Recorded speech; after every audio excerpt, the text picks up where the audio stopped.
പരിവാദിനികള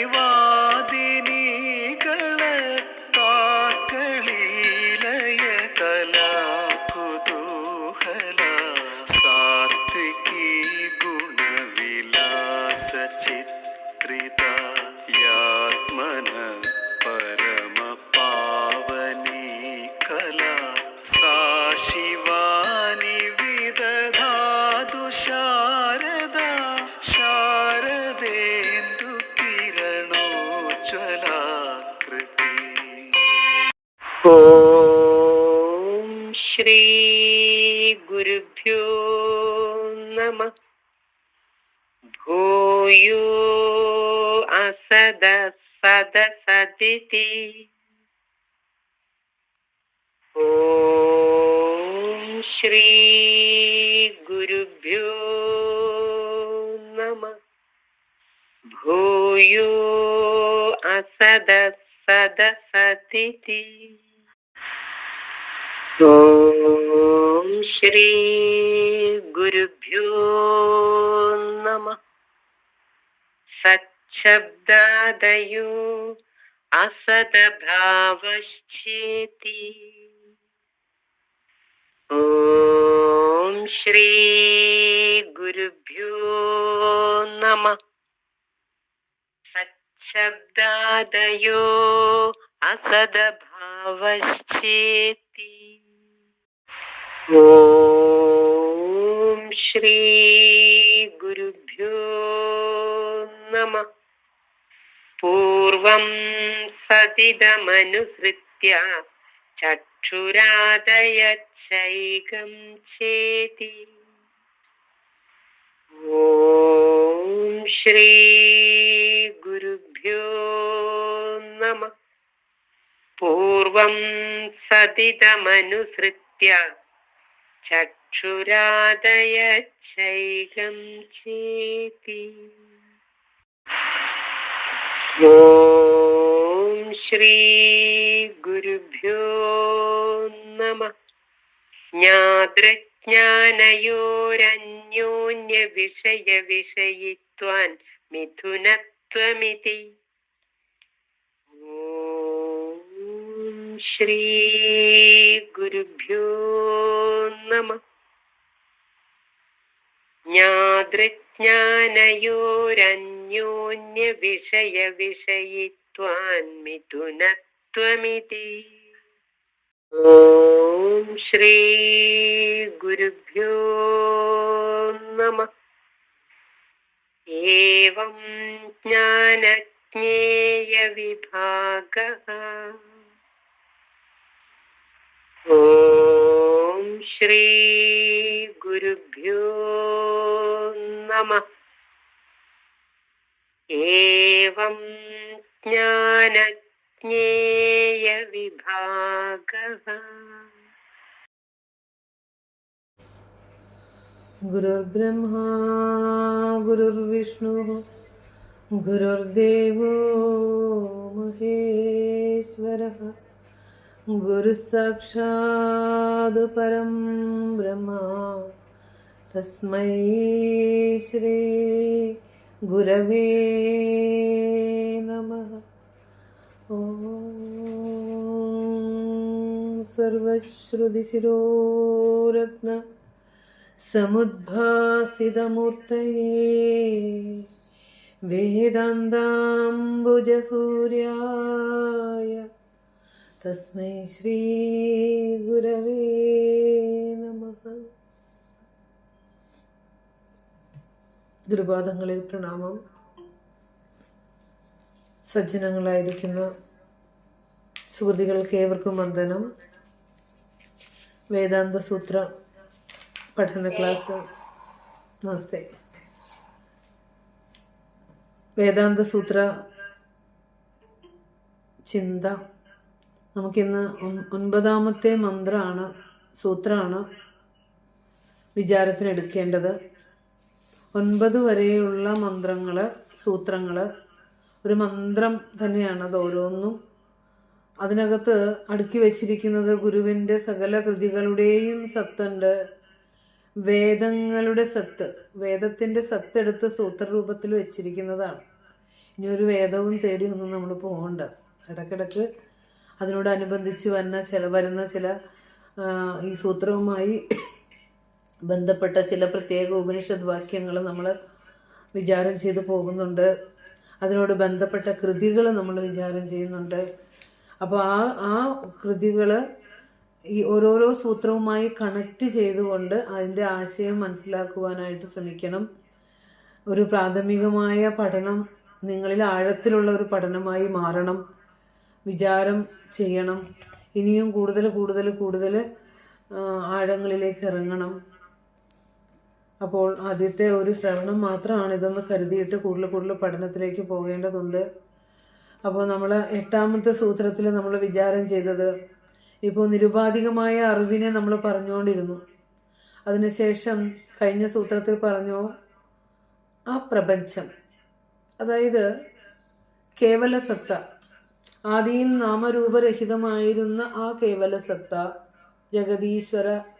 ജഗദീശ്വരൻ പരമ്പൊരുള്, പൂർവം സൃഷ്ടിക്ക് മുൻപ് സത്ത് ഇതം, കേവലം സത്തായിരുന്ന ആ പരമസത്യം ഇതം ഈ പ്രപഞ്ചമായി മാറിയപ്പോൾ, അപ്പൊ നിരുപാധികമായ അറിവ് സോപാധികമായി മാറുന്ന ഒരു കാഴ്ച ഗുരു നമുക്ക് തരികയാണ്.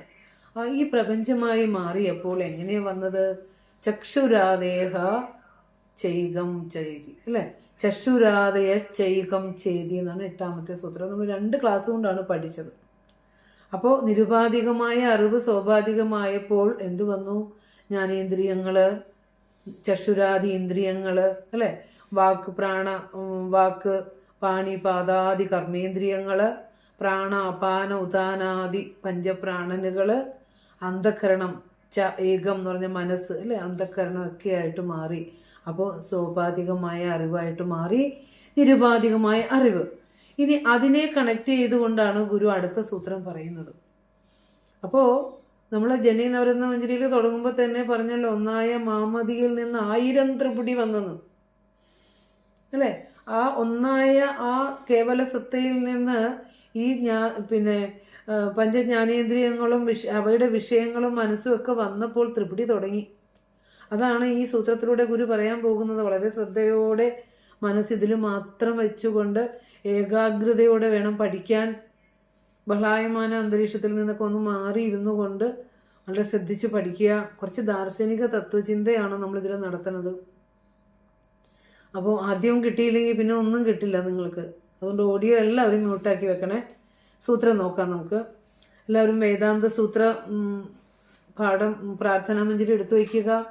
അതോടൊപ്പം തന്നെ ഗുരുവിൻ്റെ സമ്പൂർണ്ണ കൃതികളും എടുത്തു വയ്ക്കുക. പ്രത്യേകിച്ച് ദർശനമാലയൊക്കെ നമുക്ക് ഇതിലേക്ക് ഇടയ്ക്കിടയ്ക്ക് ആഡ് ചെയ്യേണ്ടി വരുന്നുണ്ട്. ആത്മോപദേശ ശതകത്തിൻ്റെ ഒക്കെ പേജിൽ എന്തെങ്കിലുമൊക്കെ ഒരു അടയാളം എടുത്ത് വയ്ക്കുക ആ കൃതി വരുന്ന ഭാഗത്ത്. അപ്പോൾ നമുക്ക് സൂത്രം നോക്കാം. ജ്ഞാനയോരന്യോന്യ വിഷയിത്വാൻമിഥുനത്വമിതി. കാണുമ്പോൾ നമുക്ക് തോന്നും എൻ്റെ അമ്മ ഇത് എങ്ങനെ വായിക്കും എന്നായിരിക്കില്ല. പക്ഷെ വളരെ എളുപ്പമാണ് കേട്ടോ. ജ്ഞാനയോരന്യോന്യ വിഷയിത്വാൻമിഥുനത്വമിതി. എന്നോട് വായിക്കാം. യഥാർത്ഥ സൂത്രം കയ്യിൽ വേണം എല്ലാവരുടെയും. ജ്ഞാനയോരന്യോന്യ വിഷയിത്വാൻമിഥുനത്വമിതി. നമുക്കത് പിരിച്ചു പറയുമ്പോൾ ഒന്നുകൂടി ക്ലിയർ ആവും. നോക്കാം. ജ്ഞാനയോഹോ അന്യോന്യ വിഷയിത്വാത്. അന്യോന്യവും വിഷയവും വിഷയൊക്കെ നമുക്ക് പരിചയമുള്ള വേർഡാണ്. ജ്ഞാതാവും ജ്ഞാനവും ഒക്കെ നമുക്ക് പരിചയമുള്ള വേർഡുകളാണ്. ജ്ഞാനയോഹോ അന്യോന്യ വിഷയിത്വാത് മിഥുനത്വം ഇതി. ഇതാണ് പദച്ഛേദം. ഒന്നുകൂടെ പറയാം. ജ്ഞാനയോഹോ അന്യോന്യ വിഷയിത്വാത് മിഥുനത്വം ഇതി. അതൊന്ന് ഉരുവിട്ട് പഠിക്കണം. അപ്പോൾ നമുക്കിനി എന്താണ് ഈ സൂത്രത്തിലെ പദങ്ങളുടെ അർത്ഥം ഒന്ന് നോക്കാം. അപ്പോൾ കഴിഞ്ഞ സൂത്രം ഓർത്തോളണം. സൃഷ്ടിക്ക് മുമ്പ് പൂർവം സതിതം അനുസൃത്യ ചക്ഷുരാദയശ്ചൈകം ചേതി എന്ന പൂർവാപര ബന്ധം വേണം, പൂർവ്വസൂത്രമായിട്ട് കണക്ട് ചെയ്ത് വേണം നമ്മൾ ഇതിനൊക്കെ മനസ്സിലാക്കാൻ. ആദിയിൽ കേവല സത്ത് ഈ പ്രപഞ്ചമായി മാറിയപ്പോൾ ചക്ഷുരാദി ഇന്ദ്രിയങ്ങളും മനസ്സും ചക്ഷുരാദി ഇന്ദ്രിയങ്ങളും അവയുടെ വിഷയങ്ങളും മനസ്സുമായി മാറി എന്നാണ് ഗുരു പറഞ്ഞത്. അപ്പോൾ സ്വാഭാവികമായ അറിവായിട്ട് മാറി. നമ്മുടെയൊക്കെ ജീവിതത്തിന്റെ ലക്ഷ്യം സ്വാഭാവികമായ അറിവിൽ നിന്നും നിരുപാധികമായ അറിവിലേക്ക്, ജീവിത സാക്ഷാത്കാരത്തിലേക്ക് എത്തണം എന്നുള്ളതാണെന്നുള്ളത് ചിന്ത വിട്ടുപോകാതെ മനസ്സിൽ വെക്കേണ്ടതുണ്ട്. അപ്പോൾ ഇവിടെ ജ്ഞാതൃജ്ഞാനയോഹോ, ഓരോ വാക്കിൻ്റെ അർത്ഥം വ്യക്തമായി നമ്മൾ രേഖപ്പെടുത്തി തന്നെ വെക്കണം. ജ്ഞാതൃ എന്ന് പറഞ്ഞാൽ ജ്ഞാതാവ് എന്നർത്ഥം, അറിയുന്നവൻ. ജ്ഞാതൃ സംസ്കൃത ഭാഷയിൽ ജ്ഞാതാവ് അല്ല, ജ്ഞാതൃ എന്ന് പറഞ്ഞാൽ അറിയുന്നവൻ.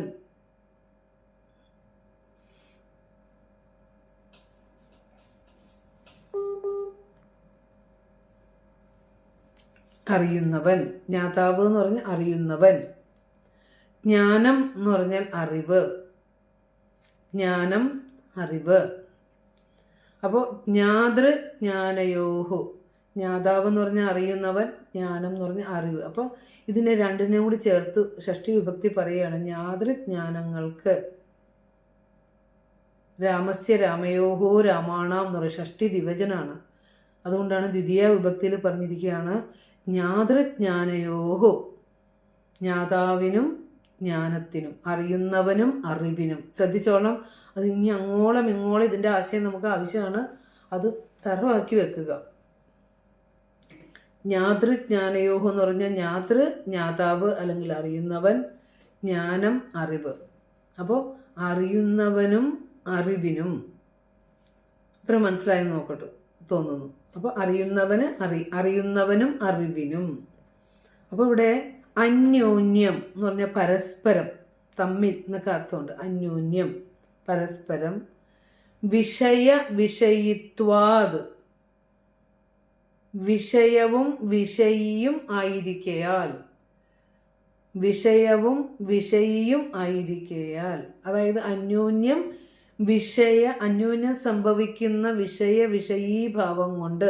ഇനി എന്താണ് വിഷയം, എന്താണ് വിഷയി, എന്താണ് ജ്ഞാതാവ്, എന്താണ് ജ്ഞാനം എന്ന് കണക്ട് ചെയ്ത് നമ്മൾ പറഞ്ഞാലേ നമുക്കത് മനസ്സിലാവുള്ളൂ. ജ്ഞാതാവിനും ജ്ഞാനത്തിനും പരസ്പരം വിഷയവും വിഷയിയും ആയിരിക്കുന്ന ഭാവമുള്ളതിനാൽ, അല്ലെങ്കിൽ ജ്ഞാതാവും ജ്ഞാനവും വിഷയവും വിഷയിയും ആയിരിക്കയാൽ എന്നാണ് ഇത്ര നേരം പറഞ്ഞത്. പിന്നെ മിഥുനത്വം എന്ന് പറഞ്ഞാൽ, മിഥുനം എന്ന് പറഞ്ഞാൽ ഒരുമിച്ച് ചേർന്നിരിക്കുന്ന ഇണ എന്നൊക്കെയാണ് അർത്ഥം മിഥുനം എന്ന് പറഞ്ഞാൽ. അപ്പോൾ മിഥുനത്വം എന്ന് പറഞ്ഞാൽ ഒരുമിച്ച് ചേർന്നിരിക്കുന്ന അവസ്ഥ, ഇണയെന്നുള്ള അവസ്ഥ, എപ്പോഴും ഒരുമിച്ചിരിക്കുക എന്നുള്ള അവസ്ഥ സംഭവിക്കുന്നു ഇതി എന്നറിയേണ്ടതാണ്.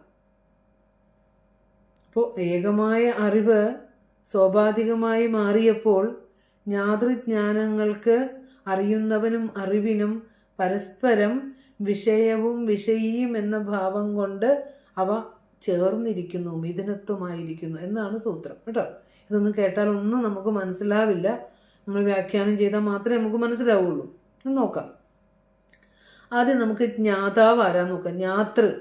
ആ ജ്ഞാതൃ എന്നൊരു ഒരു വേർഡ് എടുത്ത് എഴുതിയിട്ട് അത് വിഷയിന്ന് കൊടുക്കുക കേട്ടോ. ജ്ഞാതാവും ജ്ഞാനവും വിഷയീഭാവം ഉള്ളത് എന്ന് പറയുമ്പോൾ ഈ വിഷയീഭാവം ആയി നിൽക്കുന്നത് ജ്ഞാതാവാണ്, അറിയുന്നവനാണ്. വിഷയി അത് പ്രധാനമാണ്. വിഷയി ഏറ്റവും പ്രധാന വാചകമാണ് വിഷയി. അതിവിടെ ജ്ഞാതാവാണ്. അതിന് ആധാരം എന്നുള്ള അർത്ഥം, സർവ്വതിനും ആധാരമായതെന്നർത്ഥം. അപ്പോൾ ഒരു ഹൈഫൻ ഇട്ടിട്ട് ജ്ഞാതൃ എന്ന് എഴുതി, ഒരു ഹൈഫൻ ഇട്ട് വിഷയി എന്ന് എഴുതി, ആധാരം എന്ന് എഴുതി, പ്രധാനം എന്ന് എഴുതുക. അത് മനസ്സിലാവും. അപ്പോൾ അത് ഇവിടെ ജ്ഞാതൃ ആണ് വിഷയി, അതാണ് ആധാരമായിരിക്കുന്നത്. അതാണ് ഈ വാക്യത്തിൽ പ്രധാന വാക്യം. ജ്ഞാതൃ എന്ന് പറഞ്ഞു നോക്കിയേ. ജ്ഞാതൃ എന്ന് പറഞ്ഞാൽ വിഷയിയാണ്. ജ്ഞാതൃജ്ഞാനങ്ങൾക്ക് വിഷയിത്വം എന്ന് പറയുമ്പോൾ ഏതിനാണ് വിഷയി ഏതിനാണ് വിഷയിത്വം എന്ന് അറിയണ്ടേ? അത് അങ്ങനെ വേർതിരിച്ച് പഠിക്കണം. അപ്പം ജ്ഞാതൃ എന്ന് പറഞ്ഞാൽ ജ്ഞാതാവ് വിഷയിയാണ്, അത് പ്രധാനമാണ്, അത് ആധാരസത്തയാണ്. അത്ര അറിയുക. ഇനി അടുത്തത് ജ്ഞാനം എന്ന് എഴുതുക. അതിൻ്റെ താഴെ ജ്ഞാനം എന്ന് എഴുതുക. ജ്ഞാനം എന്ന് പറയുമ്പോൾ വിഷയമാണ്, വിഷയമാണ്, അറിവിന് പാത്രമാകുന്നതാണ്, അറിവിൻ്റെ വിഷയമാകുന്നതാണ്. അപ്പോൾ വിഷയം അത് ആധേയമാണ്. ആധാരത്തിന് ഇരിക്കാൻ ഇരിപ്പിടമായിട്ടുള്ളതിനെയാണ്, ആധാരത്തിൽ എന്താണോ ഇരിക്കുന്നത് അതാണ് ആധേയം. മണ്ണ് ആധാരമാണെങ്കിൽ പാത്രങ്ങൾ ആധേയമാണ്. ആധേയമായ പാത്രങ്ങൾക്ക് ഇരിക്കാനുള്ള ഇരിപ്പിടമാണ് ആധാരമായ മണ്ണ്. അപ്പോൾ ആധേയമാണ്, പിന്നെ അപ്രധാനമാണ്, വിഷയമാണ്. ഒരു സെൻറ്റൻസിൽ ഇതിനെ രണ്ടിനെയും കണക്ട് ചെയ്ത് മനസ്സിലാക്കുന്നതിന് വേണ്ടി നമ്മളൊന്ന് എഴുതി വെച്ചൊരു ഒരു ക്ലൂ പോലെ ഒന്ന് എഴുതി വയ്ക്കുക, അത്രയേ ഉള്ളൂ. അതായത് ജ്ഞാതാവ് ആധാരസത്തയാണ്, അത് പ്രധാനമാണ്, അത് വിഷയിയാണ്. ഇനി ജ്ഞാനം ആധേയമാണ്, അത് വിഷയമാണ്, അത് ആ സെൻറ്റൻസിൽ ആ വിഷയിയേക്കാൾ അപ്രധാനമാണെന്നർത്ഥം. സെക്കൻഡറിയാണ് അവിടെ, അതാണ് അർത്ഥം. അപ്പോൾ ഇനി ഒന്ന് പറഞ്ഞു നോക്കിയേ.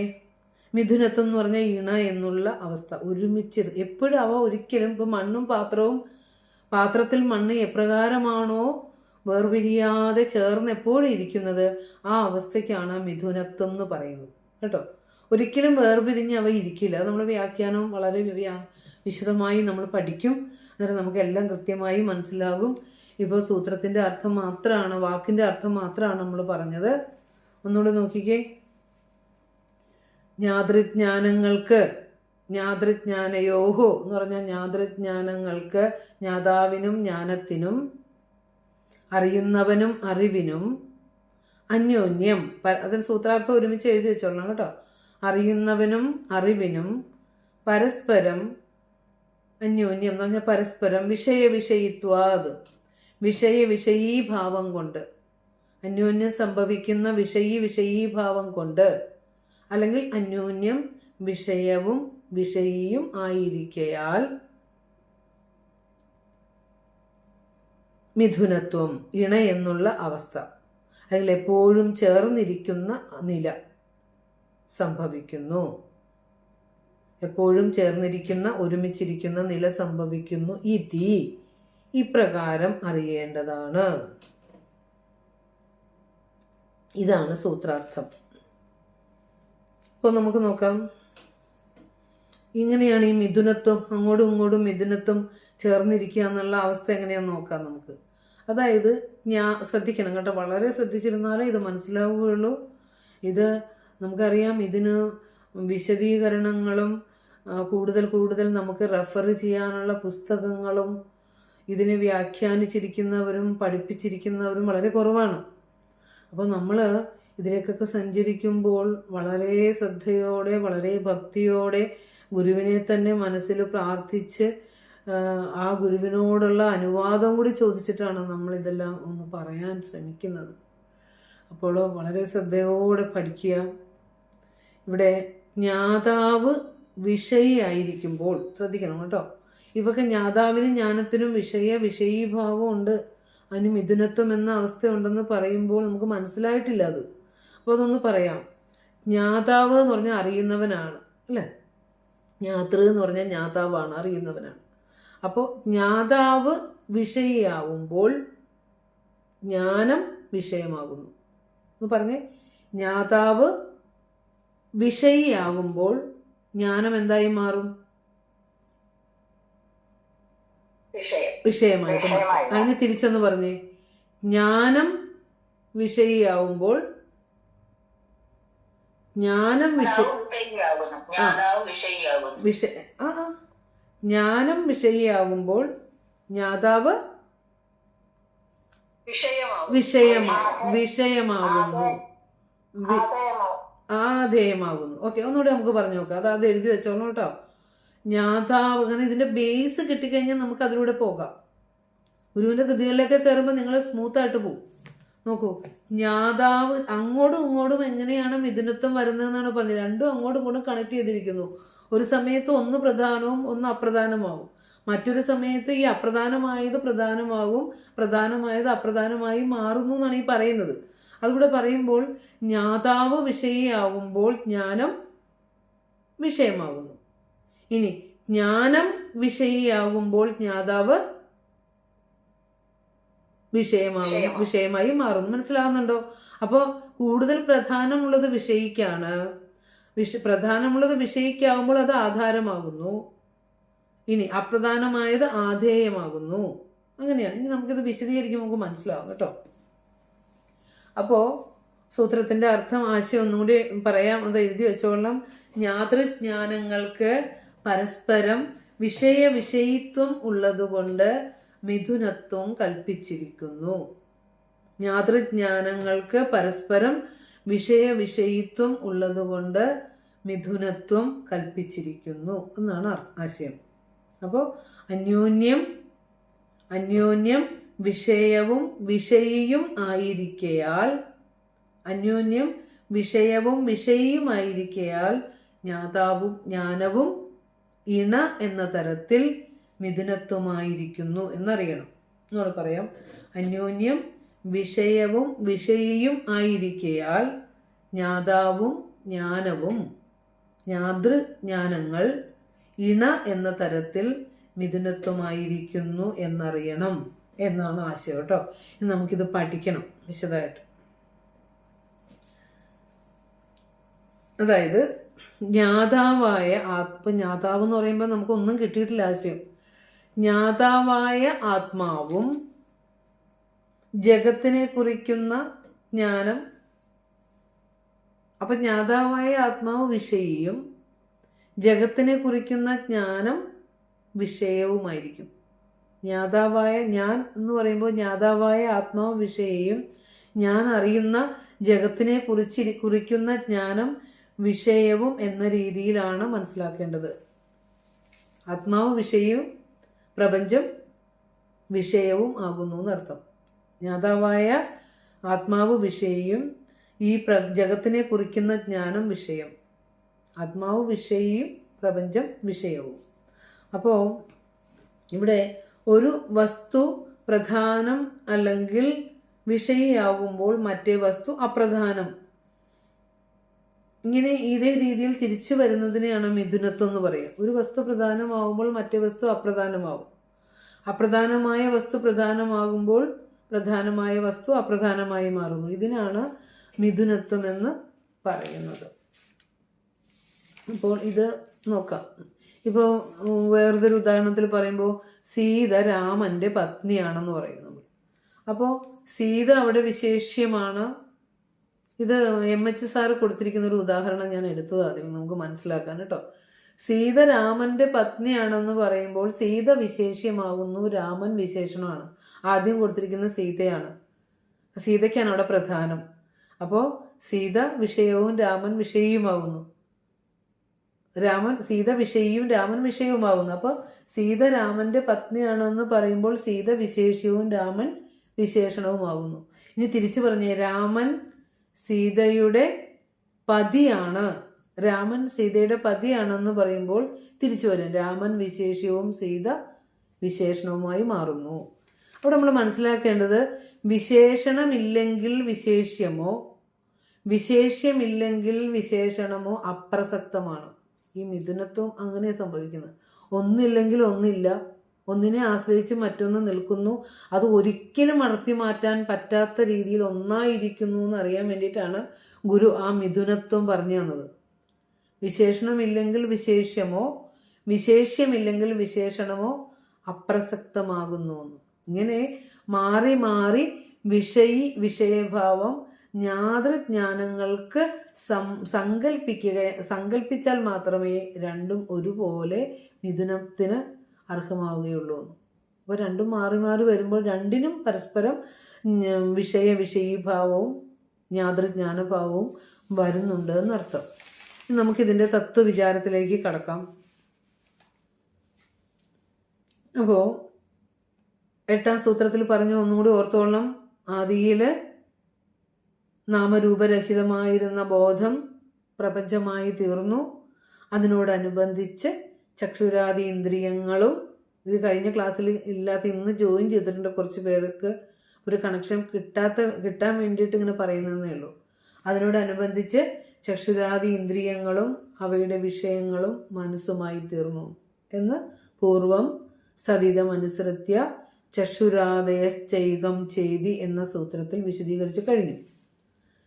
ഇനി 9ാം സൂത്രത്തിൽ ജ്ഞാതൃജ്ഞാനയോഹോ അന്യോന്യ വിഷയവിഷയത്വാൻ മിഥുനത്വമിതി എന്നാണ് സൂത്രം. അതായത് ഈ പ്രപഞ്ചത്തിന്റെ ഉത്പത്തിയോടുകൂടി, കഴിഞ്ഞ സൂത്രത്തിൽ ജഗത്തിന്റെ ഉത്പത്തിയെ പറഞ്ഞത്, അപ്പോൾ അതുകൊണ്ടാണ് അത് വീണ്ടും വീണ്ടും ഇതിൽ കണക്ട് ചെയ്യുന്നത്. ജഗത്തിന്റെ ഉത്പത്തിയോടുകൂടി അഖണ്ഡ സത്യസ്വരൂപം, അഖണ്ഡ ബോധസ്വരൂപമായിരുന്ന ബ്രഹ്മം ജ്ഞാതാവെന്നും ജ്ഞാനമെന്നും രണ്ടായിട്ട് മാറും, ഉഭയരൂപത്തെ പ്രാപിക്കുന്നു. ഇവിടെ പറയാം, ജഗത്തിന്റെ ശ്രദ്ധിച്ചിരുന്നാലേ മനസ്സിലാവുള്ളൂ കേട്ടോ. ഇത് വളരെ വളരെ വലിയ തത്വജ്ഞാനമാണ് നമ്മൾ പഠിക്കുന്നത്. ഗുരുവിൻ്റെ കൃതികളുടെ സാരമാണ്, ഉപനിഷത്തുക്കളുടെ സാരമാണ്, അധ്യാത്മഗ്രന്ഥങ്ങളുടെ സാരമാണ് നമ്മൾ പഠിക്കുന്നത്. അപ്പോൾ നമുക്ക് മനസ്സ് കൂടുതൽ കൂടുതൽ ഏകാഗ്രമാക്കി ശ്രദ്ധിക്കണം. നിങ്ങൾക്ക് ബോറാകരുത്. ഗുരുവിനെ മനസ്സിൽ ധ്യാനിച്ചുകൊണ്ട് നമുക്കിത് പഠിക്കാം. അതായത് ജഗത്തിൻ്റെ ഉത്പത്തിയോടുകൂടി അഖണ്ഡബോധസ്വരൂപമായ ആ ബ്രഹ്മം ജ്ഞാതാവെന്നും ജ്ഞാനമെന്നും ഉഭയരൂപത പ്രാപിച്ചു. നമ്മൾ പറയാറില്ലേ ഹരിനാമകീർത്തനൊക്കെ, ഒന്നായ നിന്നെ ഇഹ രണ്ടെന്ന് കണ്ടളവിൽ ഉണ്ടായൊരുണ്ടെന്ന് പറയാറുണ്ടല്ലേ. അത് വളരെ ലളിതമായി പറയുന്നൊരു ഉപനിഷത്ത് തന്നെയാണത്.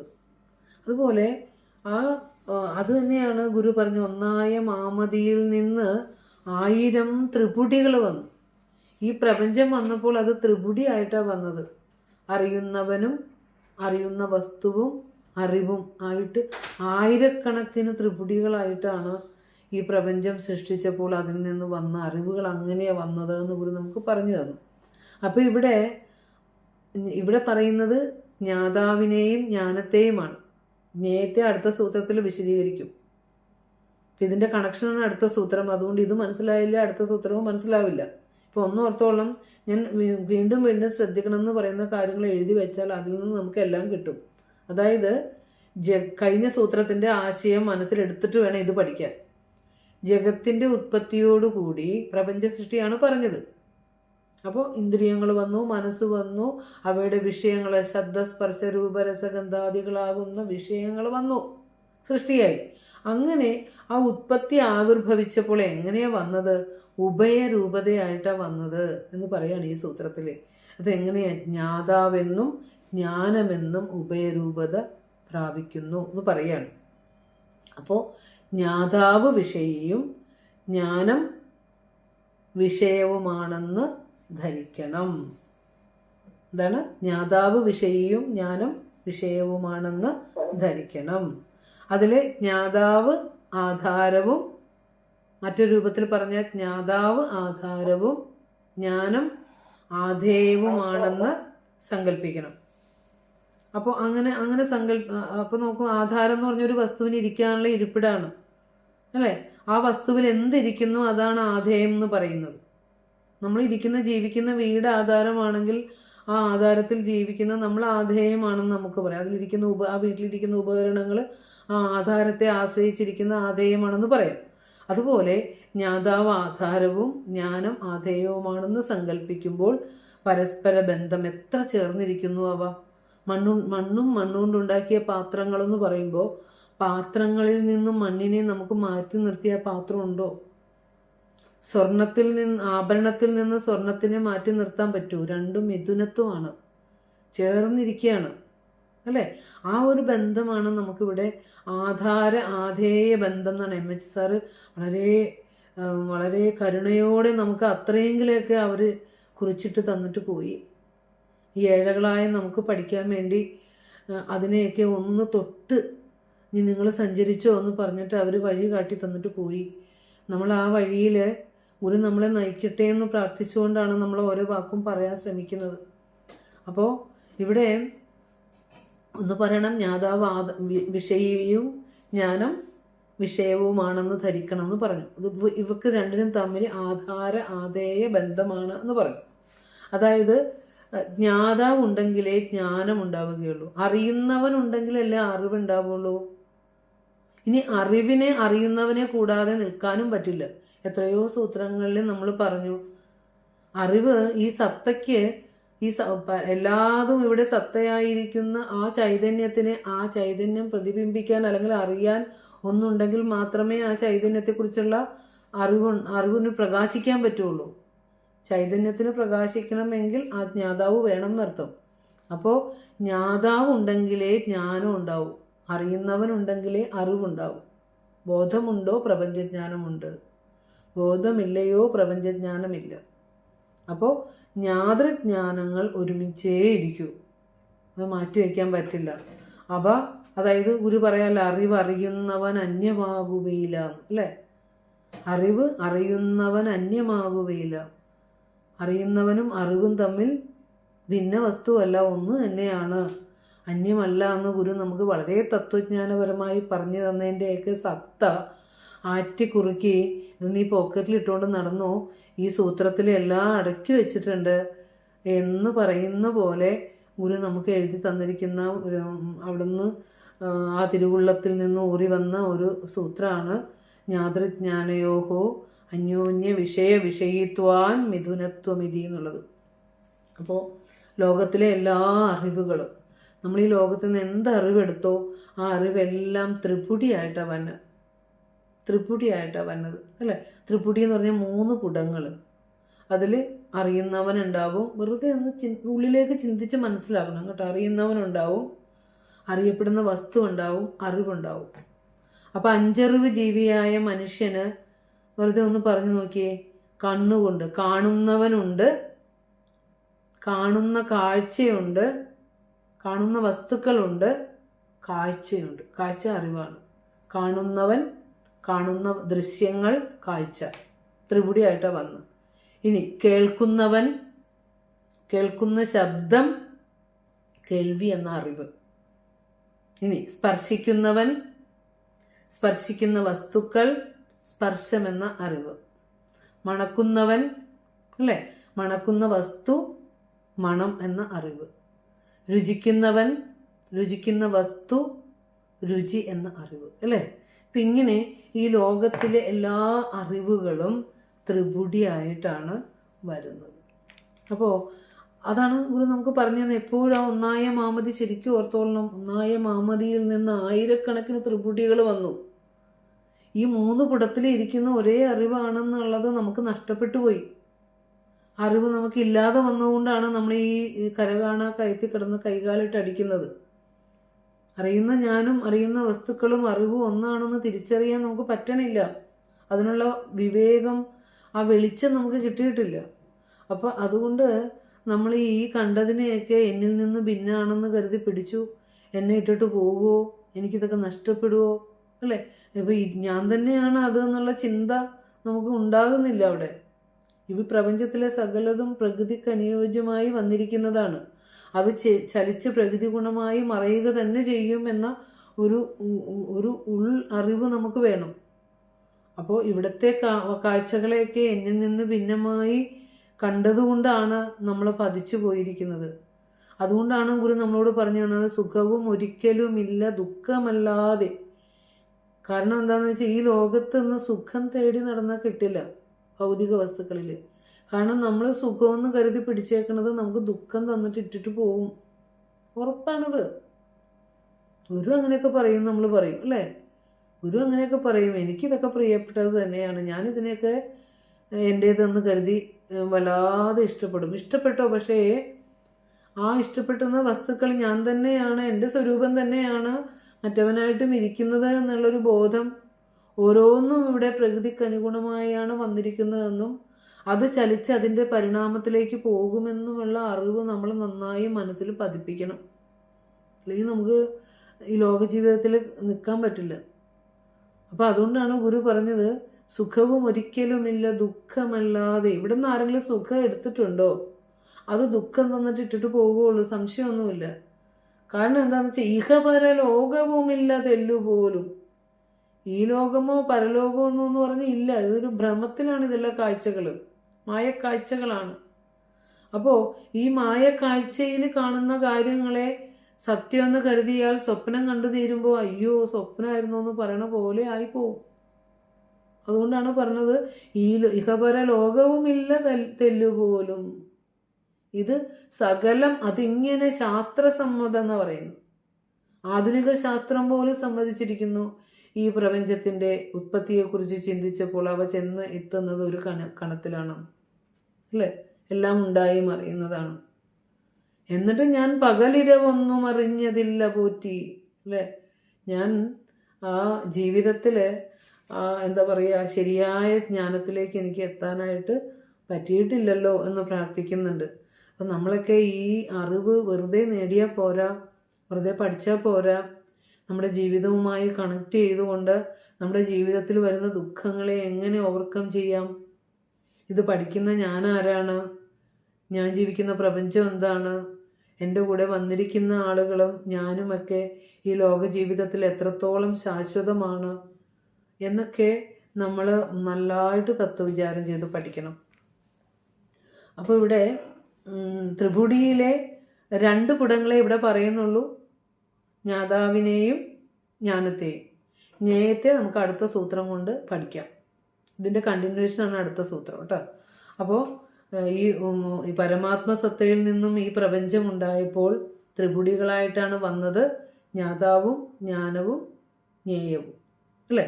അതിൽ ഈ സൂത്രത്തിൽ ജ്ഞാതാവിനെയും ജ്ഞാനത്തെയുമാണ് പറയുന്നത്. രണ്ടും ഒന്ന് തന്നെയാണ്, അങ്ങോട്ടും ഇങ്ങോട്ടും മിഥുനത്വ ഭാവത്തിൽ വർത്തിക്കുന്നു എന്ന് മാത്രമേ ഉള്ളൂ.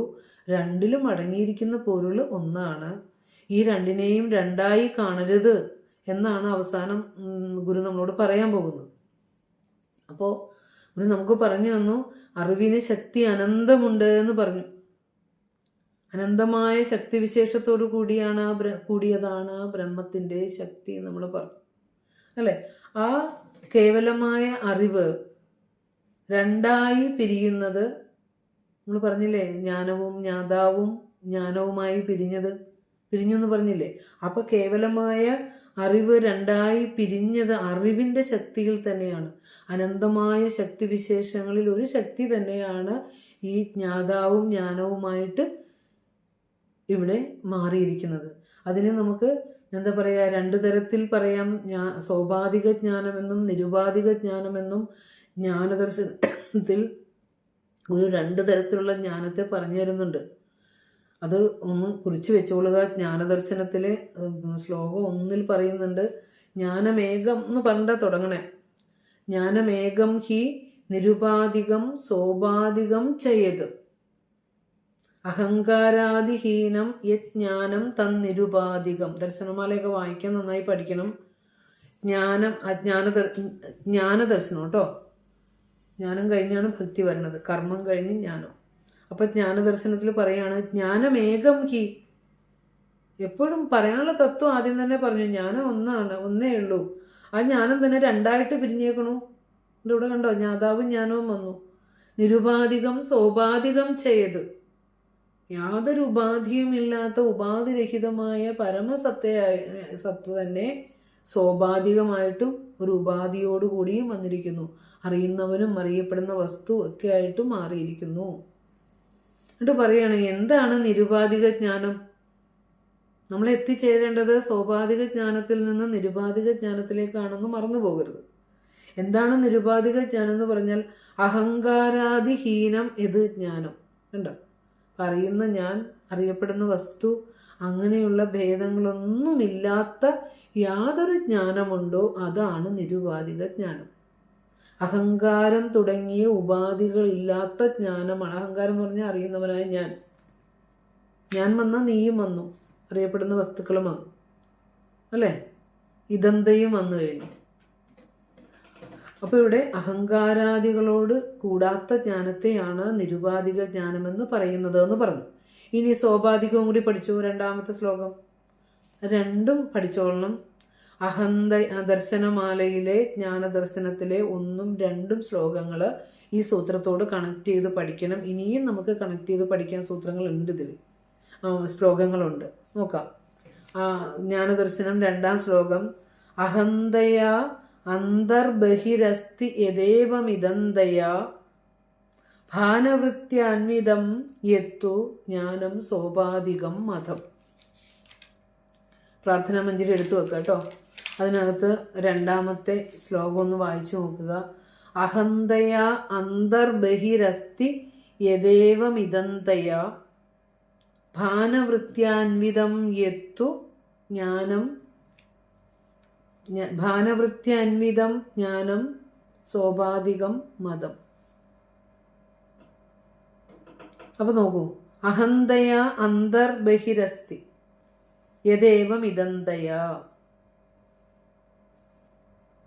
ഞാനെന്ന് ഉള്ളിലും ഇത് എന്ന് പുറത്തും. നമ്മൾ പറഞ്ഞില്ലേ, അറിയുന്നവനും അറിയുന്ന വസ്തുക്കളും. ഞാനെന്ന് ഉള്ളിലും അഹന്തയ അന്തർ ഉള്ളിലും ഇത് എന്ന് പുറത്തും പ്രകാശിക്കുന്ന യാതൊരു ജ്ഞാനമുണ്ടോ അതാണ് സോപാധിക ജ്ഞാനം എന്ന് പറയും. അപ്പോൾ ഈ നിരുപാധിക ജ്ഞാനവും സോപാധിക ജ്ഞാനം വരുമ്പോൾ ഞാനും വന്നു, പുറത്തുള്ള വസ്തുക്കൾ ദൃശ്യങ്ങളായിട്ട് അതും വന്നു. അപ്പോൾ അതിനെയാണ് നിരുപാധിക ജ്ഞാനം എന്ന് പറയുന്നത്. അഹന്തയ അന്തർബഹിരസ്തി യദേവമിദന്തയ. അഹന്തയ അന്തഃ അസ്തി, ഞാനെന്നുള്ളിലും, ഇദന്തയാ ബഹിരസ്തി, ഇത് എന്ന് പറഞ്ഞ് പുറത്തും. ഏതാണോ ഭാനമാകുന്നത്, പ്രകാശിതമാകുന്നത്, ആ ജ്ഞാനമാണ് സോപാധികം. ടഫൊന്നുമില്ല കേട്ടോ. ഞാനെന്നുള്ളിലും ഇത് എന്ന് പുറത്തും ഏത് ജ്ഞാനമാണോ പ്രകാശിക്കുന്നത് അത് സോപാധിക ജ്ഞാനമാണ്. തീർച്ചയായും നമ്മളൊക്കെ ഇരിക്കുന്ന സോപാധിക ജ്ഞാനത്തിലാണ്. അപ്പോൾ അവിടെ നിന്ന് നമ്മൾ ഇതെല്ലാത്തിൻ്റെയും പൊരുൾ ഒന്നാണെന്നുള്ള നിരുപാധിക ജ്ഞാനത്തിലേക്ക് എത്താനാണ് നമ്മൾ ഇത്രയും കഷ്ടപ്പെട്ട് ഇങ്ങനെ ഈ ദാർശനികമായ ഭാവങ്ങളൊക്കെ നമ്മൾ പഠിക്കാൻ ശ്രമിക്കുന്നത്, അല്ലേ? എത്തുന്നുണ്ടോയെന്ന് അറിയില്ല. നമ്മൾ ശ്രമിച്ചു നോക്കുവാണ്. അപ്പോൾ അറിവിൽ നിന്ന് ജ്ഞാതാവും ജ്ഞേയവും ഉണ്ടായപ്പോൾ, അറിവിൽ നിന്ന്, ഏകമായ അറിവിൽ നിന്ന് അറിയുന്നവനും അറിയുന്ന വസ്തുക്കളും ഉണ്ടായപ്പോൾ അത് സോപാധികമായി മാറി. അത് പറഞ്ഞു നോക്കിയേ. അറിവിൽ നിന്ന് അറിയുന്നവനും അറിയപ്പെടുന്ന വസ്തുക്കളും ഉണ്ടായപ്പോൾ അത് സോപാധിക ജ്ഞാനമായി മാറി. നിരുപാധിക ജ്ഞാനം എങ്ങനെ സോപാധികമായി മാറിയത്? അറിയുന്നവനും ഉണ്ടായി, അറിയുന്ന വസ്തുക്കളും വന്നു, ത്രിപിടി വന്നപ്പോൾ അത് സോപാധിക ജ്ഞാനമായി മാറി. അപ്പോൾ ഇന്ദ്രിയ മനസ്സുകളിലൂടെ അറിയുന്ന ജ്ഞാനമാണ് സോപാധിക ജ്ഞാനം എന്ന് കുറിച്ചിടുക. എന്താ ഉപാധിയോട് കൂടിയത് എന്നർത്ഥം. സ ഉപാധികം സോപാധികം. ഉപാധിയോട് കൂടിയ അറിവ്, അതൊക്കെ ശാശ്വതമല്ല. ഉപാധി ഇല്ലാത്തത് മാത്രമാണല്ലോ ശാശ്വതമായത്. അപ്പോൾ ഇവിടെ പറയുന്നത് ഇന്ദ്രിയ മനസ്സുകളിലൂടെ അറിയുന്ന ജ്ഞാനമാണ് എന്ത് ജ്ഞാനം? സോപാധിക ജ്ഞാനം എന്ന് എഴുതുക. ഇവിടെ നമ്മൾ ചർച്ച ചെയ്യുന്നത് സോപാധികമായ അറിവിനെയാണെന്ന് മറന്നു പോകണ്ട കേട്ടോ. ജ്ഞാതൃജ്ഞാനങ്ങൾക്കും ഇതിനത്വമുണ്ട് എന്ന് പറഞ്ഞ് ഗുരു ഇപ്പോൾ നമ്മൾ ചർച്ച ചെയ്തുകൊണ്ടിരിക്കുന്ന സോപാധിക ജ്ഞാനമാണ്. അത് ഇന്ദ്രിയങ്ങളിലൂടെ അറിയുന്ന അറിവാണ്. കാരണം കഴിഞ്ഞ സൂത്രത്തിൽ ഇന്ദ്രിയങ്ങൾ വന്നു കഴിഞ്ഞു. ഇന്ദ്രിയങ്ങളും മനസ്സും ബുദ്ധിയൊക്കെ ആയി ഈ പ്രപഞ്ചം വന്നപ്പോൾ നമ്മൾ പറഞ്ഞു. അപ്പോൾ ഇന്ദ്രിയ മനസ്സുകളിലൂടെ അറിയുന്ന ജ്ഞാനം സ്വാഭാവികമായ ജ്ഞാനമാണ് എന്നാണ് നമ്മൾ അറിയുന്നത്. അപ്പോൾ ജ്ഞാതാവായ ജീവനും, ശ്രദ്ധിക്കണം, ജ്ഞാതാവായ ജീവനും ഇന്ദ്രിയ അനുഭവങ്ങളാവുന്ന ശബ്ദാദി വിഷയങ്ങൾക്കും വിഷയം വിഷയി എന്ന വേർതിരിവ് വന്നതുകൊണ്ട്, അതായത് ജ്ഞാതാവായ ജീവനും അതുപോലെ തന്നെ ഈ ഇന്ദ്രിയ അനുഭവങ്ങളാകുന്ന ശബ്ദാദി വിഷയങ്ങൾക്ക്, ജീവനും പ്രപഞ്ച വിഷയങ്ങൾക്കും വിഷയം വിഷയി എന്ന വേർതിരിവ് വന്നതുകൊണ്ട് ജീവൻ വിഷയിയായും ശബ്ദാദി പദാർത്ഥങ്ങൾ വിഷയമായും വേർതിരിഞ്ഞു.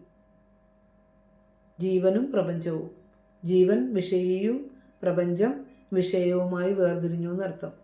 അതുകൊണ്ട് വേണേൽ പറയാം, ജ്ഞാതാവായ ജീവനും ഇന്ദ്രിയാനുഭവങ്ങളാവുന്ന ശബ്ദാദി വിഷയങ്ങൾക്ക് വിഷയം വിഷയി എന്ന വേർതിരിവ് വന്നതുകൊണ്ട് ജ്ഞാതാവായ ജീവൻ വിഷയിയായും ശബ്ദാദി വിഷയങ്ങൾ വിഷയങ്ങളായും വേർതിരിഞ്ഞു എന്നർത്ഥം. അത്ര ഓർത്തിരുന്നാൽ മതി. ജീവൻ ഞാൻ നമ്മൾ കഴിഞ്ഞ പ്രാവശ്യം സൃഷ്ടി പറഞ്ഞപ്പോൾ പറഞ്ഞതല്ലേ, ജീവൻ സങ്കല്പിച്ചു അന്ധകരണം, ഇന്ദ്രിയങ്ങള്, ജ്ഞാനകർമ്മേന്ദ്രിയങ്ങള്, പ്രാണൻ, ശരീരം എന്നൊക്കെ പറഞ്ഞില്ലേ.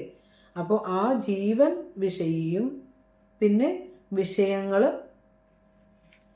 എന്താ പറയുക, മറ്റു വിഷയങ്ങൾ വിഷയിയുമാണ്. ജീവൻ വിഷയിയും മറ്റു വിഷയങ്ങൾ വിഷയവുമാണ് എന്നറിയണം. നോക്കാം. അതിനാൽ ഇത് വളരെ എന്താ പറയുക, വളരെ സൂക്ഷ്മമായി നമ്മൾ വിചാരം ചെയ്യേണ്ട ഒരു ഭാഗമാണ്. ഒത്തിരി ഒത്തിരി ഒത്തിരി പഠനം നമുക്കിതിന് ആവശ്യമുണ്ട്. ഒത്തിരി ഒത്തിരി സൂക്ഷ്മതയോടെ ഇത് ശ്രവിക്കേണ്ടതുണ്ട്. കാരണം ഒരു വാക്ക് മാറിപ്പോയാൽ ഈ ആശയം മൊത്തം പോവുകയാണ്. അപ്പോൾ അതുകൊണ്ട് നമ്മൾക്ക് പറഞ്ഞു വരാനുള്ളത്, വിഷയവും വിഷയിയും ഒരിക്കലും വേർപെടാത്ത ജോഡിയായി ഇരട്ടയായി സ്ഥിതി ചെയ്യുന്ന അനുഭവമാണെന്നാണ് ഈ സൂത്രത്തിൻ്റെ പ്രയം. വിഷയവും വിഷയിയും അല്ലെങ്കിൽ ജ്ഞാതാവും ജ്ഞാനവും ഒരിക്കലും വേർപെടാത്ത ജോഡിയായി ഇരട്ടയായി സ്ഥിതി ചെയ്യുന്നു. ജ്ഞാതാവിനോട് കൂടി തന്നെയാണ് ജ്ഞാനം ഇരിക്കുന്നത്. എൻ്റെ അറിവെന്നും പറഞ്ഞ് ഞാൻ നേടുന്ന അറിവ് എന്നിൽ നിന്ന് ഭിന്നമല്ല എന്നാണ് നമ്മൾ പറഞ്ഞു തരണത് ഗുരു. വിഷയവും വിഷയിയും ഒരിക്കലും വേർപെടാത്ത ഒരു ജോഡി ഇരട്ടയായി സ്ഥിതി ചെയ്യുന്നു എന്ന സൂത്രത്തിൻ്റെ അർത്ഥം. അപ്പോൾ ഗുരു ദർശനത്തിൻ്റെ ബേസ് ഗുരു നമുക്ക് പറഞ്ഞു തന്നു കഴിഞ്ഞു. അറിവും അറിഞ്ഞിടും അർത്ഥവും പുമാൻ തന്നെ അറിവും ഒരു ആദിമഹസ്സു മാത്രമാകും. അറിവും അറിയുന്ന വിഷയങ്ങളും അറിയുന്ന പുമാനും ഒരു ആദിമഹസ്സു മാത്രമാകും എന്ന് ഗുരു പറഞ്ഞു തന്നില്ലേ. ത്രിപുടിയിലെ എല്ലാ ജ്ഞാനവും പരമമായ അറിവ് തന്നെയാണ്. ഒന്നും വേറെ വേറെ അല്ല. അറിയുന്നവനും അറിവും അറിയുന്ന വസ്തുവും ഒന്ന് തന്നെ എന്നാണ്. ആ ഏകതയാണ് ഗുരു നമുക്ക്, അതിലേക്കാണ് ഗുരു നമ്മളെ കൊണ്ടുപോകുന്നത്.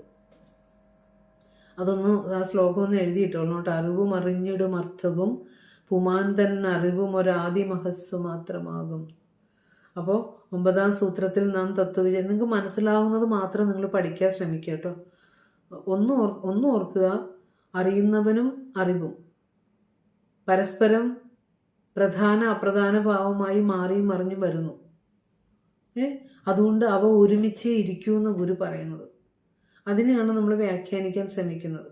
അപ്പോൾ 9ാം സൂത്രത്തിൽ തത്വവിചാരം ചെയ്യുന്നത് ജ്ഞാതാവും ജ്ഞാനവും തമ്മിലുള്ള മിഥുനത്വമാണ്, അവിഭാജ്യതയാണ്. അത് അത്ര പോയിന്റെങ്കിലും ഓർത്തിരിക്കുക. എല്ലാമൊന്നും നമുക്ക് തലയിൽ കയറിയില്ലേ, കയറാത്തതൊക്കെ അങ്ങോട്ട് കളയുക, മനസ്സിലാകാത്ത അങ്ങോട്ട് കളയുക. പക്ഷെ ഈ സൂത്രത്തിൻ്റെ ആശയം നമ്മളിൽ എപ്പോഴും ഉണ്ടാവണം. ഒന്ന്, അറിയുന്നവനും അറിവും തമ്മിൽ അവിഭാജ്യമായ ബന്ധമാണ്, മിഥുനത്വമാണുള്ളത്. ചിലപ്പോൾ ഒന്ന് പ്രധാനവും മറ്റൊന്ന് അപ്രധാനമായി മാറും വ്യവഹാരത്തിൽ. ചിലപ്പോൾ ഒന്ന് അപ്രധാനവും മറ്റൊന്ന് പ്രധാനമായി മാറും.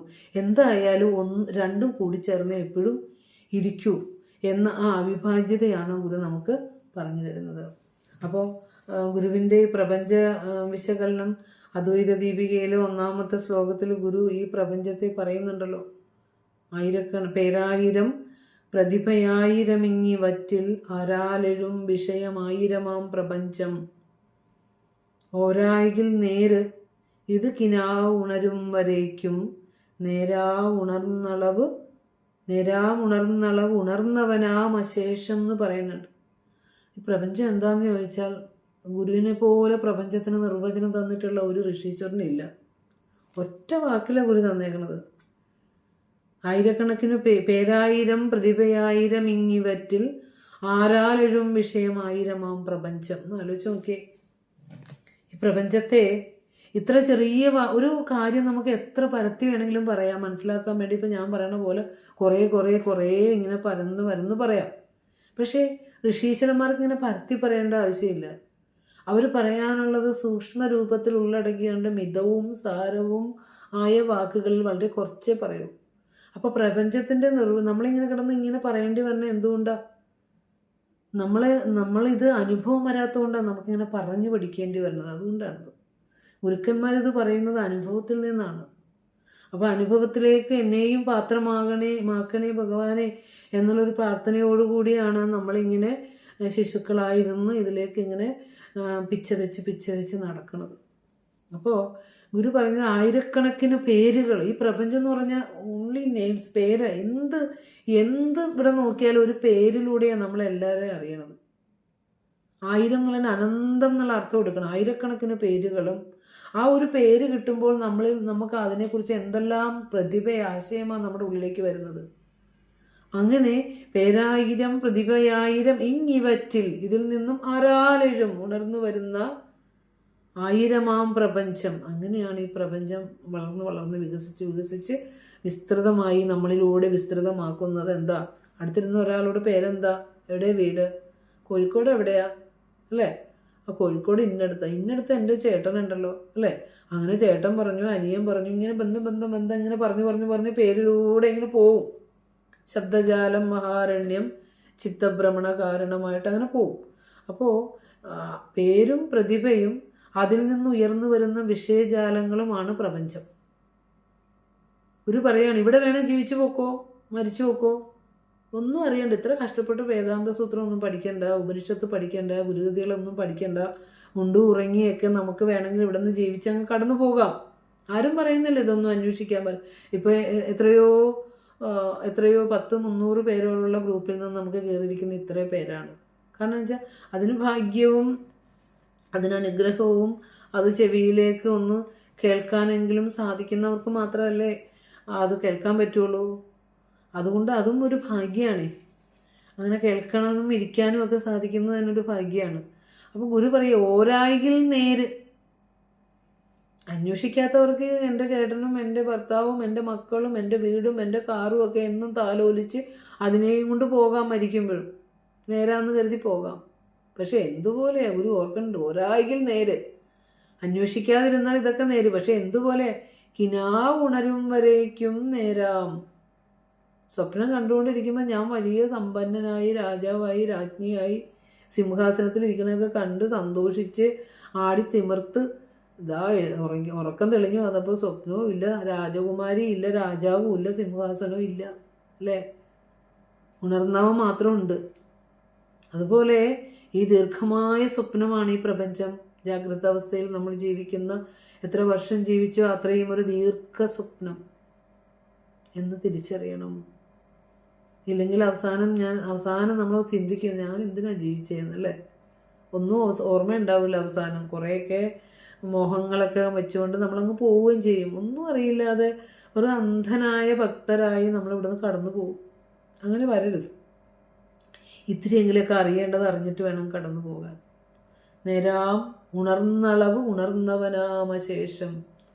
വെറും സ്വപ്നതുല്യമെന്നല്ലാതെ ഒന്നും പറയുവാനില്ല എന്ന് ഗുരു പറഞ്ഞില്ല. എല്ലാം സ്വപ്നതുല്യമെന്നല്ലാതെ ഒന്നും പറയുവാനില്ല. നമ്മുടെ ഈ പ്രപഞ്ചവും അങ്ങനെ തന്നെയാണ്, നമ്മുടെ ലോക ജീവിതവും അങ്ങനെ തന്നെയാണ്. ഒരു ജീവിതകാലം മുഴുവനും നമ്മൾ എന്തൊക്കെയോ ഓർത്ത് ദുഃഖിച്ച് വിഷമിച്ച് ഈ ശ്രേഷ്ഠജന്മമായ മനുഷ്യജന്മത്തിൽ നേടേണ്ട അറിവുകൾ നേടാതെ നമ്മൾ കടന്നു പോകുന്നുണ്ടല്ലേ. അങ്ങനെ ആവരുത്. ജീവിക്കുന്ന അത്ര സമയം എന്തെല്ലാം ക്ലേശങ്ങൾ മുന്നിൽ വരുമ്പോഴും എന്തെല്ലാം കഷ്ടപ്പാടുകൾ മുന്നിൽ വരുമ്പോഴും അതെൻ്റെ പ്രകൃതിക്ക് അനുഗുണമായി എന്നിലേക്ക് ഞാൻ ഞാൻ കടന്നു പോകേണ്ട അനുഭവങ്ങളിൽ ഒന്നാണെന്നും ധരിച്ചുകൊണ്ട് നമ്മൾ പരാതികളും പരിഭവവും ഇല്ലാതെ ഈശ്വരനെ സമർപ്പിച്ചുകൊണ്ട് നമ്മുടെ ജീവിതത്തെ മുന്നോട്ട് കൊണ്ടുപോകാനായിട്ടുള്ള ശക്തി തരാൻ നമുക്ക് പ്രാർത്ഥിക്കണം ഈശ്വരനോട്. കാരണം ഈ പ്രപഞ്ചവും ജീവിതം അങ്ങനെയാണ്, ശരീരം അങ്ങനെയാണ്, നമ്മളെപ്പോഴും ദുഃഖിപ്പിക്കുന്നതാണ്. അപ്പോൾ അതുകൊണ്ട് അവിടെയൊക്കെ ഈശ്വരാനുഗ്രഹത്തിൻ്റെ വെളിച്ചം നമ്മളെ നിറച്ചു വെച്ചിട്ടുണ്ടെന്നും അതിനെ രോഗം ബാധിക്കില്ലെന്നും അത് മരിച്ചു പോകുന്നില്ലെന്നും അത് അമൃതവസ്തുവായി എന്നിലുണ്ടെന്നും ഒക്കെയുള്ള ഒരു ബോധം നമ്മളെ ഈ ലോകത്തെ ജീവിക്കാനുള്ള വിളക്കായിട്ട് നമ്മളെ നയിക്കും.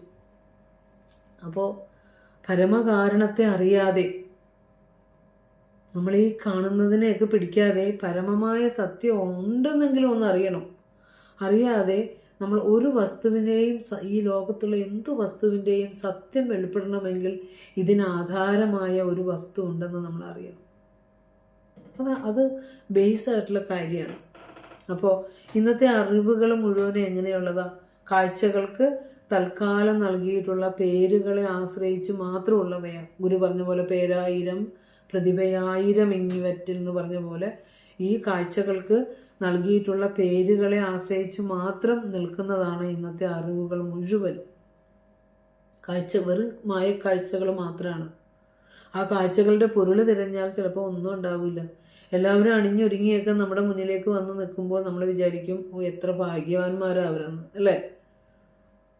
പക്ഷെ ആ കാഴ്ചകൾക്കപ്പുറം, വേഷങ്ങൾക്കപ്പുറം എന്താ പറയുക, ഒരു ഇരുട്ടുണ്ട്. ആ ഇരുട്ടിനെ കുറിച്ച് കാണുന്നവരാരും ചിന്തിക്കാറില്ല. ആ ഇരുട്ട് മാറണമെങ്കിൽ വെളിച്ചം വേണം. വേഷം കിട്ടിയൊന്നും നടക്കണ്ട, ഉള്ളിൽ വെളിച്ചം ഉണ്ടായാൽ മാത്രം മതി. എവിടെ ഇരിക്കുമ്പോഴും, ഏത് വനത്തിൽ പോയിരിക്കുമ്പോഴും, ഒറ്റയ്ക്ക് ഇരിക്കുമ്പോഴും ഒക്കെ നമുക്ക് സന്തോഷത്തോടെ കഴിയാൻ സാധിക്കും. അതിനുള്ള ആർജവമാണ് ലോക ജീവിതത്തിൽ നമ്മൾ നേടേണ്ടത്. ഇപ്പം ചെറുപ്പക്കാരായ കുട്ടികൾക്കൊന്നും ഇപ്പം ഇതിലേക്ക് വരാൻ തോന്നില്ല. കാരണം എന്താണെന്ന് വെച്ചാൽ അവരുടെ മനസ്സിന് ശക്തിയുണ്ട്, ശരീരത്തിന് ശക്തിയുണ്ട്, സമ്പാദിക്കുന്ന സമയമാണ്, ധനം ധാരാളമുണ്ട്, മനഃശക്തിയുണ്ട്. അപ്പോൾ അവർക്ക് തോന്നും ഞങ്ങൾ മാത്രം മതി, മറ്റൊന്നും വേണ്ടെന്ന്. പക്ഷെ ജീവിതം എങ്ങനെയാണെന്ന് വെച്ചാൽ പതുക്കെ പതുക്കെ പതുക്കെ കാലത്തിൻ്റെ കൈകളിലേക്ക് ഈ ആയുസ്സുകൾ പോയിക്കൊണ്ടിരിക്കുമ്പോൾ ശരീരം ജീർണിച്ചൊക്കെ തുടങ്ങുമ്പോഴാണ് നമ്മൾക്ക് ശക്തിയില്ലായിരുന്നു, നമ്മൾ എന്തിൻ്റെ ശക്തിയിലാണ് ഇങ്ങ് പോകുന്നത്, അതിനെ ഒന്ന് അന്വേഷിക്കണമെന്നൊക്കെ തോന്നുന്നത് ആ സമയത്താണ്, അല്ലേ? അപ്പം അത് വളരെ ചെറിയ പ്രായത്തിലേക്ക് തോന്നുന്ന കുട്ടികളുണ്ടെങ്കിൽ അവർ ഈ ലോകത്തിന് വിളക്കായിട്ട് വരുന്ന കുട്ടികളാണ് അവർ. അപ്പോൾ ആയിരക്കണക്കിന് പേരുകൾ നമ്മൾ പറഞ്ഞ പോലെ മാറി മാറി വന്നുകൊണ്ടിരിക്കുമ്പോഴും എന്തൊക്കെ നമ്മൾ ഈ ലോകത്ത് കണ്ടാലും അറിവിനൊറ്റ പൊരുളേ ഉള്ളൂ. എല്ലാ അറിവെന്ന വിഭാഗത്തിൽ മാത്രമേ നമുക്ക് പെടുത്താൻ പറ്റുള്ളൂ. ഗുരു പറയുന്ന ഫിലോസഫി അതാണ്. ആയിരക്കണക്കിന് പേരുകൾ മാറി മാറി വന്നുകൊണ്ടിരിക്കുമ്പോഴും അവയെ പറ്റിയെല്ലാം നമുക്കുണ്ടാകുന്ന അറിവ് ഏകമായ അറിവാണ്. അറിയുക എന്ന ഏകത മാത്രമാണ് ഏതെല്ലാം കാഴ്ചകൾ കാണുമ്പോഴും ഉണ്ടാകുന്നത്. ഇത് ദാർശനികപരമായ ചിന്തയാണ് കേട്ടോ. ഞാൻ അറിയുന്നു എന്ന് വെറുതെ ഒന്ന് പറഞ്ഞേ, ഞാൻ അറിയുന്നു എന്ന് പറയുമ്പോൾ അറിവ് അവിടെ ഒന്ന് പറയാമോ ആർക്കെങ്കിലും? ഞാൻ അറിയുന്നു എന്ന് പറയുമ്പോൾ അറിവ് അവിടെ വിഷയമാണോ വിഷയിയാണോ?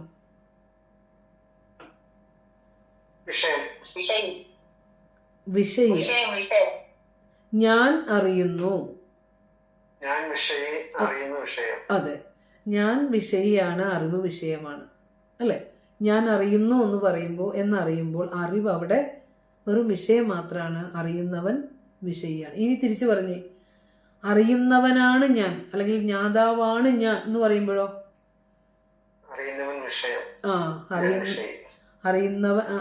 ജ്ഞാനം വിഷയിയും അറിയുന്നവൻ വിഷയവുമായി. ഇതാണ് ഗുരു പറഞ്ഞത്, അങ്ങോട്ടും ഇങ്ങോട്ടും മിഥുനത്വമുണ്ട്. എന്തായാലും രണ്ടും കൂടെ ഉണ്ടാവും. രാമന്റെ ഭാര്യയാണ് സീത എന്ന് പറഞ്ഞാലും, അല്ല സീതയുടെ ഭർത്താവാണ് രാമൻ എന്ന് പറഞ്ഞാലും അങ്ങോട്ടും ഇങ്ങോട്ടും വിഷയത്വം മാറുന്നു എന്നേ ഉള്ളൂ. പക്ഷേ ആ മിഥുനത്വം ഒരിക്കലും മാറുന്നില്ല. ചേർന്നിരിക്കുന്നു. അറിയുന്നവനോട് കൂടി മാത്രമേ അറിവ് പ്രകാശിക്കുകയുള്ളൂ ഈ ത്രിപുടിയിൽ വന്നപ്പോഴും എന്ന് ഗുരു ഉറക്കെ പ്രഖ്യാപിക്കുകയാണ് ചെയ്യുന്നത്. അപ്പോൾ അതിൻ്റെ നിരവധി കൃതികളുണ്ട്. അതെല്ലാം നമുക്കിതിലൂടെ വിശദീകരിച്ച് പോകേണ്ടതുണ്ട്. അപ്പോൾ എപ്പോഴും രണ്ടും എപ്പോഴും കൂടിച്ചേർന്ന് വർത്തിക്കുന്നു, അറിയുന്നവനും അറിവും. അതുകൊണ്ടാണ് ഇതിന് മിഥുനത്വം കൽപ്പിച്ചിരിക്കുന്നത് നമ്മൾ പറയും. അപ്പോൾ നമ്മളിപ്പോൾ ഒരു വസ്തു, ഒരു വിഷയത്തെ നമ്മൾ കാണുകയാണ്. ഞാനൊരു പർവ്വതത്തെ കാണുകയാണ്. അപ്പോൾ ആ അറിവ് വെളിയിലല്ല ഉണ്ടായത്. ഞാൻ പർവ്വതത്തെ കാണുന്നു എന്നുള്ള ഞാൻ എന്ന അറിവും പർവ്വതം എന്ന അറിവും ഉണ്ടായത് എൻ്റെ അറിവിൽ, ബോധത്തിൽ തന്നെയാണ്. വെളിയിലല്ല അത് ഉണ്ടായത്. അറിവ് വെളിയിലല്ല, അനുഭവമായി ഉള്ളിൽ തന്നെയാണ് ഇരിക്കുന്നത്. ഏതൊരു വസ്തുവിനെ നമ്മൾ കാണുമ്പോഴും അറിയുന്നവനോട് കൂടി തന്നെയാണ് ആ അറിവിരിക്കുന്നത്. പർവ്വതത്തെ എൻ്റെ അനുഭവമായി ഞാൻ ഉള്ളിലാണ് കണ്ടത്. നമ്മൾ വിചാരിക്കും പുറത്താണ് അറിവെന്നല്ല. എല്ലാ അറിവുകളും ജ്ഞാതാവിനോട് കൂടി തന്നെയാണ് ഭാസിക്കുന്നത് എന്ന് പറയാം.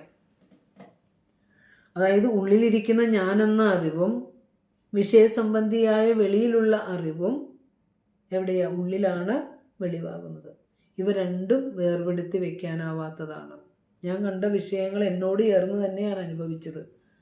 അപ്പോൾ അത് വേർപെടുത്തി വെക്കാനാവാത്തതാണ്. അപ്പോൾ ഒരേ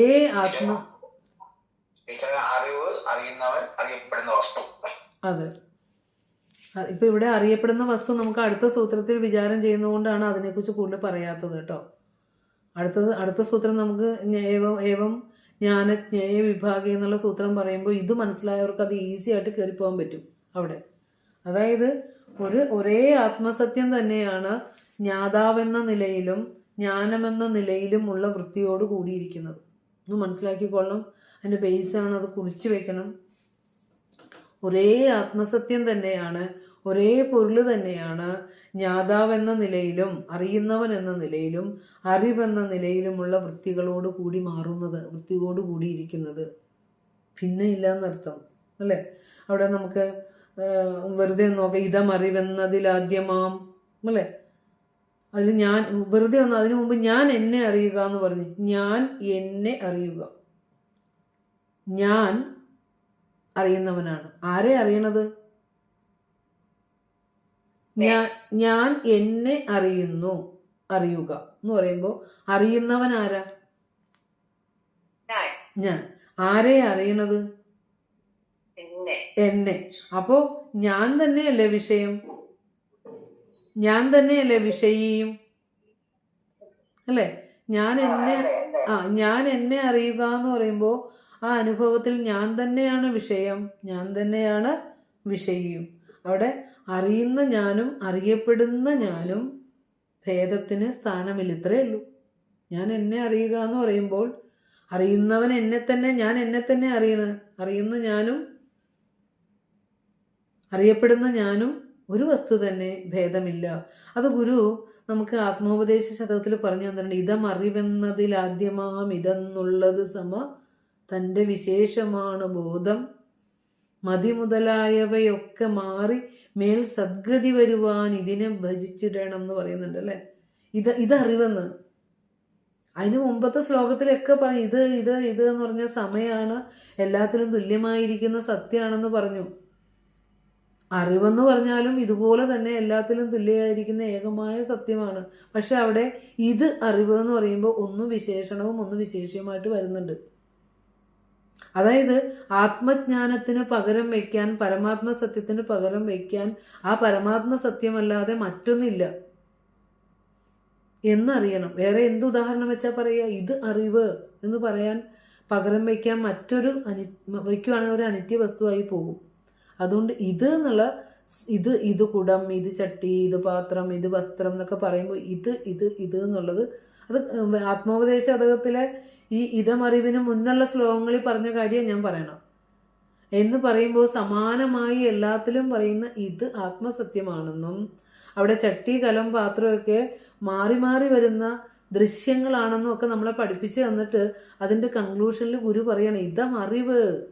അതുപോലെ തന്നെ ഒന്ന് ചിന്തിച്ചേ, ഇത് അറിവ് എന്ന് പറയുമ്പോൾ ഇത് വിശേഷണവും അറിവ് വിശേഷ്യമായി മാറുമെങ്കിലും രണ്ടും ഒന്ന് തന്നെ.